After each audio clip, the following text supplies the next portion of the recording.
Hi, I'm Derek B., editor of the Peru Tribune, back with you today for another edition of Tomorrow's News, our daily video feature in which we tell you a little bit about what to expect in the next day's newspaper.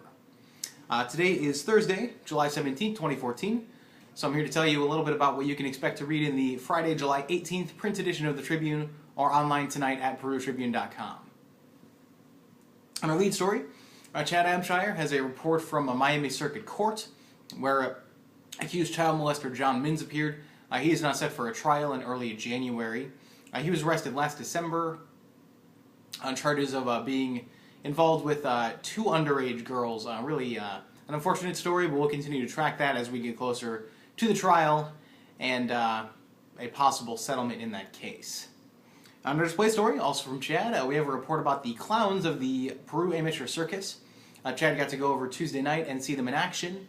Really some cool stuff. A lot of the clowns are kids who are still learning how to be clowns. It's kind of strange to use clown as a verb in that context. They have a lot of really interesting routines, I can say, since I saw the circus on last Saturday, and hope that a lot of folks will go down there and pay attention to them in addition to the high-flying and acrobatic events that the kids are doing in the circus. Also on A1, we have your neighbor profile that I wrote about Brianna Hausauer. She is a Peru girl who is trying to compete in a pageant in Atlanta. She actually was in the Circus City pageant to kick off. That was her first one about 3 years ago. Really an interesting story. Hope a lot of folks will take a look at that and possibly support her as she is going on her trip. And finally on A1 we have a story from Sherry Lashnowski, our favorite freelancer, who went out today and talked to Bruce Peck.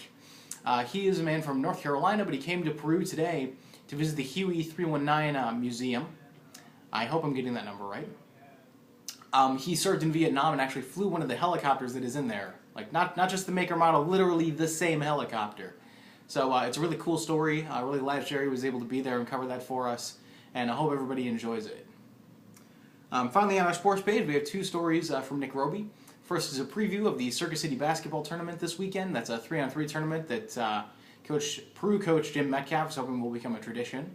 Going to have teams from across the county in that one. And finally from Nick, a report on the Peru football camp.